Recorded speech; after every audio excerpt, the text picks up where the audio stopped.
Welcome to Close the Gap, where we thoughtfully engage with CEOs and top industry leaders all working to close the female equity gap in the C-suite and boardroom. Christine Gannon, the CEO of Brightworks Consulting, and Dr. Antoinette Farmer-Thompson, a senior leader with Arizona State University, host insightful conversations responsible for moving the needle for female participation in the C-suite. Welcome to Close the Gap. I am your co-host, Christine Gannon, and with me is Dr. Antoinette Farmer-Thompson.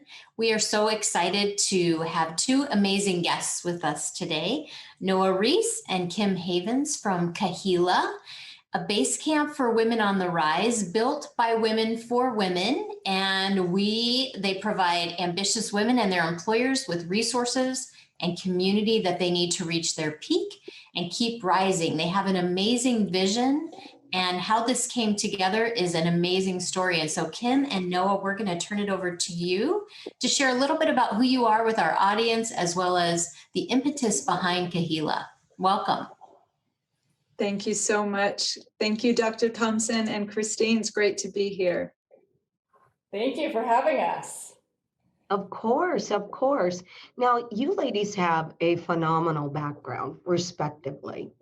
And so, Noah, we'll start with you. Can you kind of share your background, your career, and how you ended up creating not only this incredible mentoring program, it's a platform, it's a technology that I think in a year will be a leader in every space and every place. But tell us how you got there. Thank you. Well, I've been passionate about building inspiring brands really based on community with a focus on women's empowerment throughout my entire career.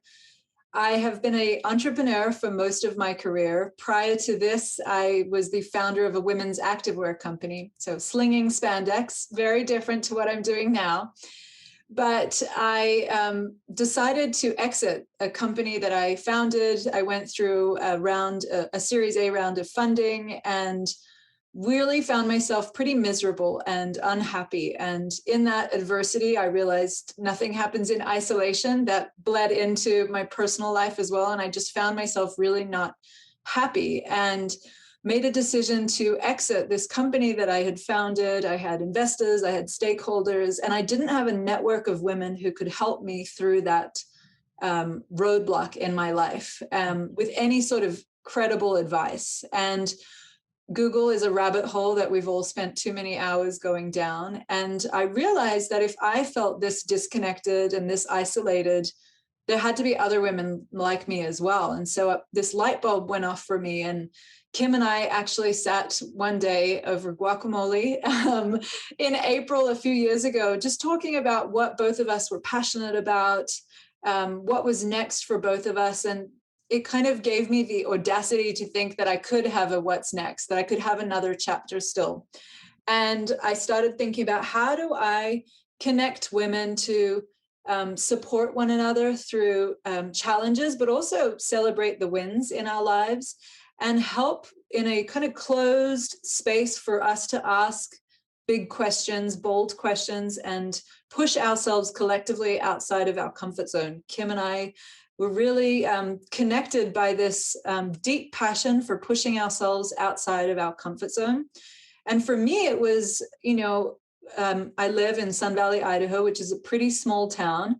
But when I started talking to other women that I knew around the world who were united by the fact that they were established in their career, established in life, that they didn't have the resources available to them. And so I realized this is a big opportunity and it's a big problem. And so going digital was something that we knew from the beginning. It had to be a digital solution in order to impact as many women as possible.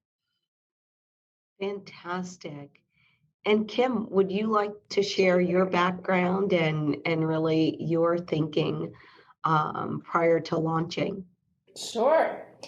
So come from a completely different career background. So my background's in commercial real estate development, which I got into pretty early in my career.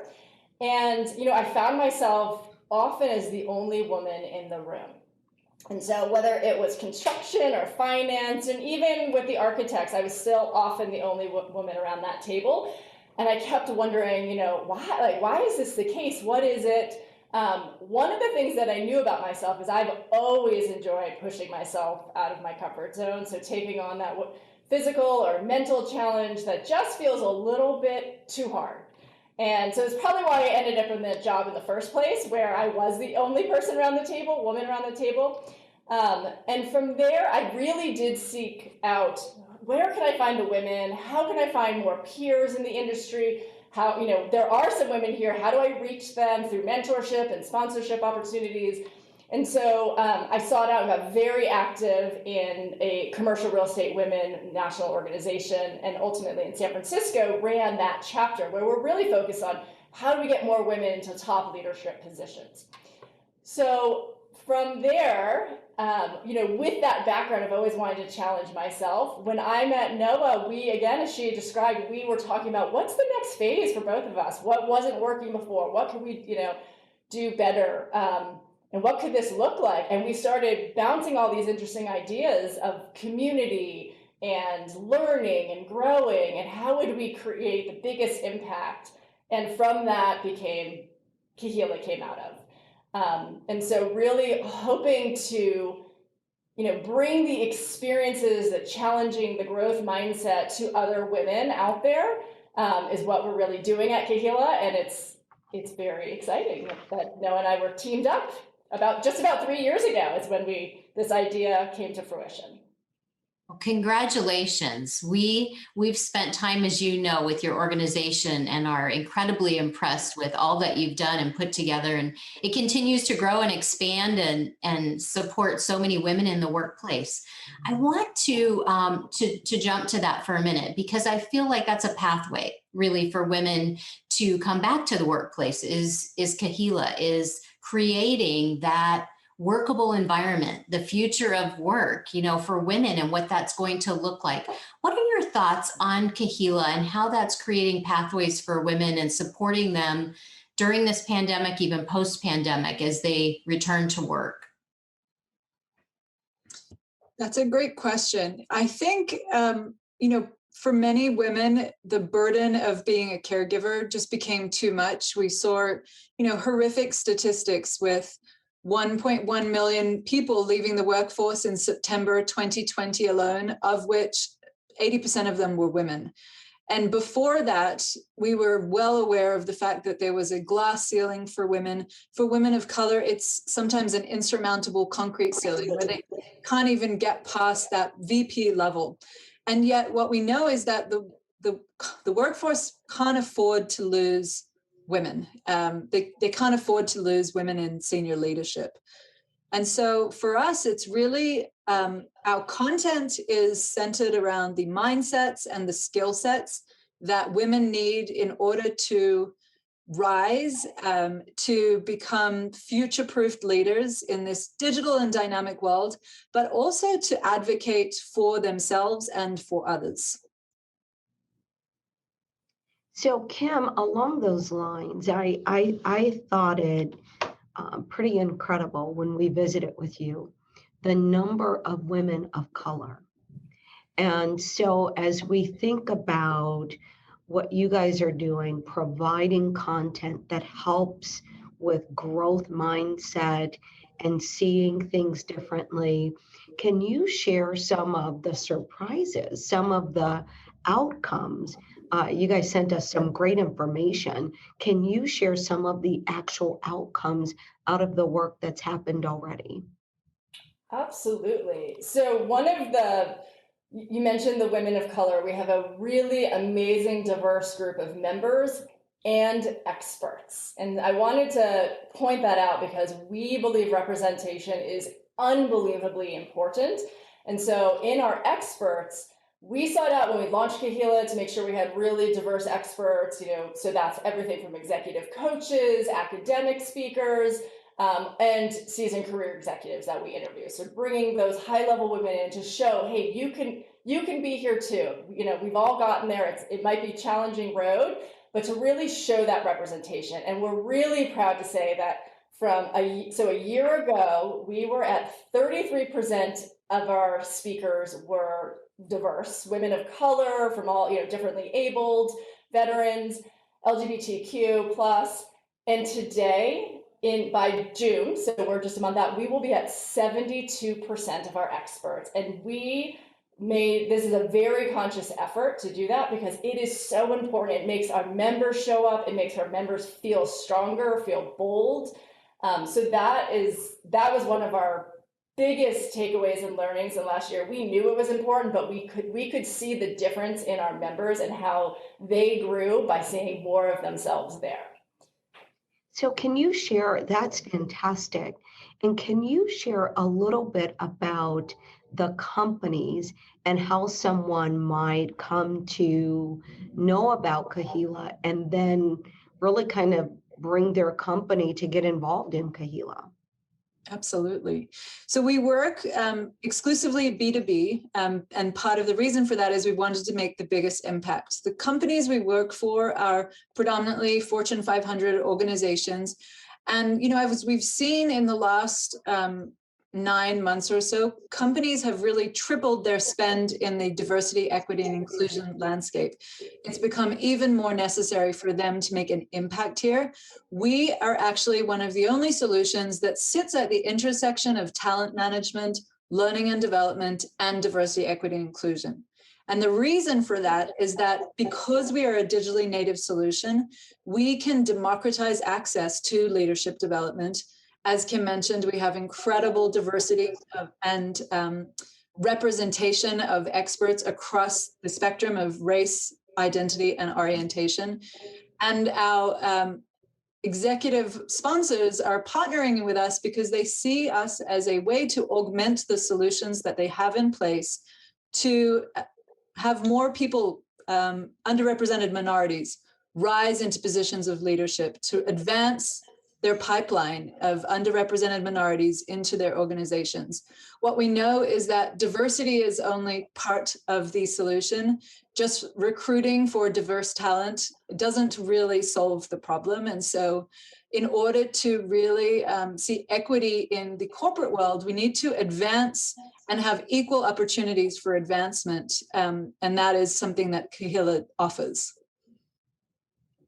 I want to stay on that topic because it's phenomenal. As you work with these organizations and you think about their engagement with you, where do you think the biggest opportunities lie? Each organization is different. They're on a different part of the pathway. Some have made tremendous advances, others have not. What are you seeing from your perspective? And if I may jump in, Christina, I think that's an excellent question.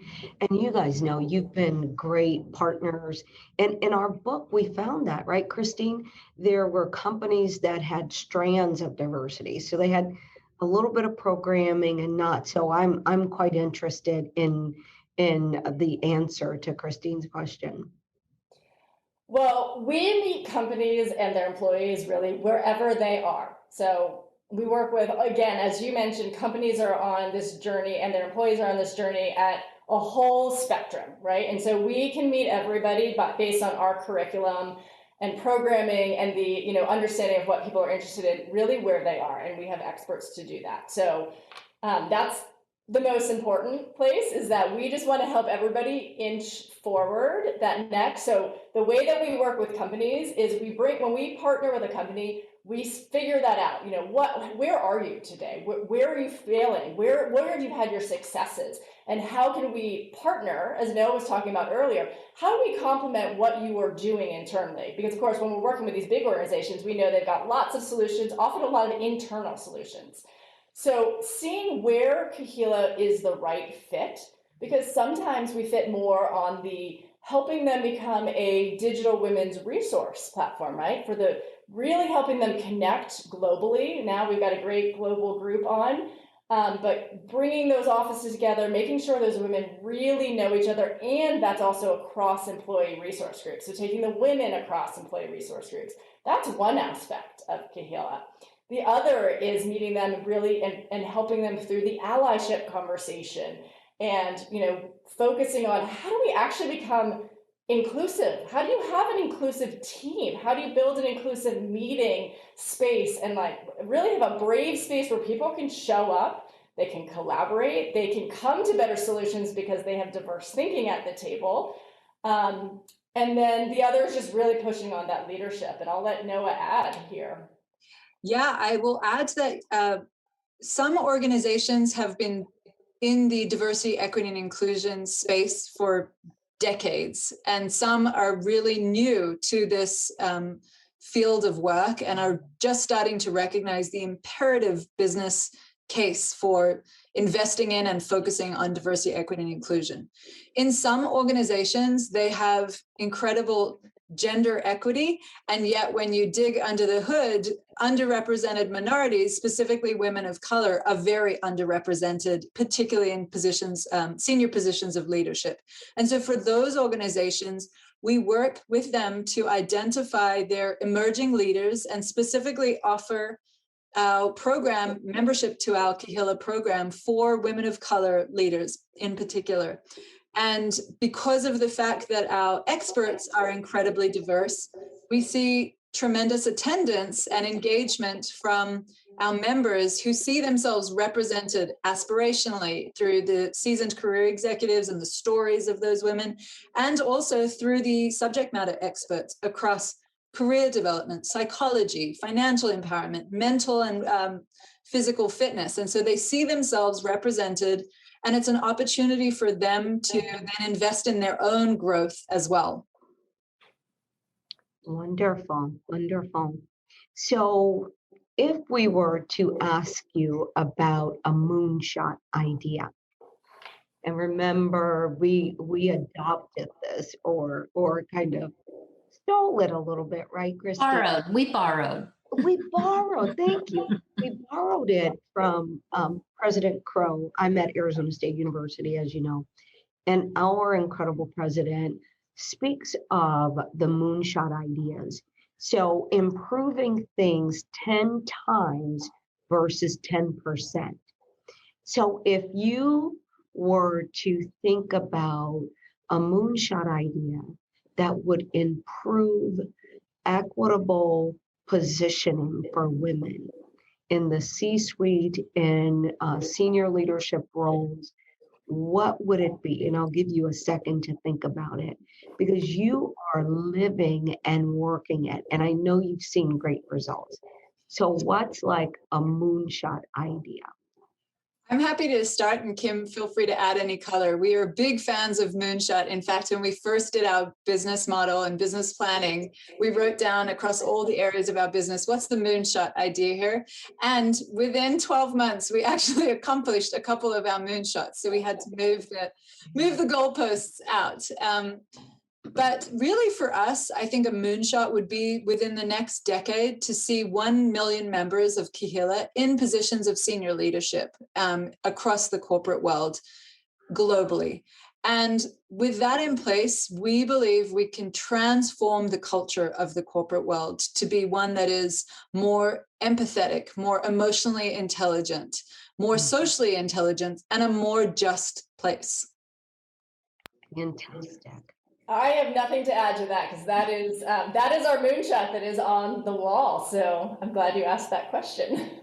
How did you guys get there so quickly? So, you know, we are inspired by you. You're woman owned. You've done this before, Noah, and then Kim. Of course, you've been incredibly successful in commercial banking, and we have an appreciation for how non-diverse that is.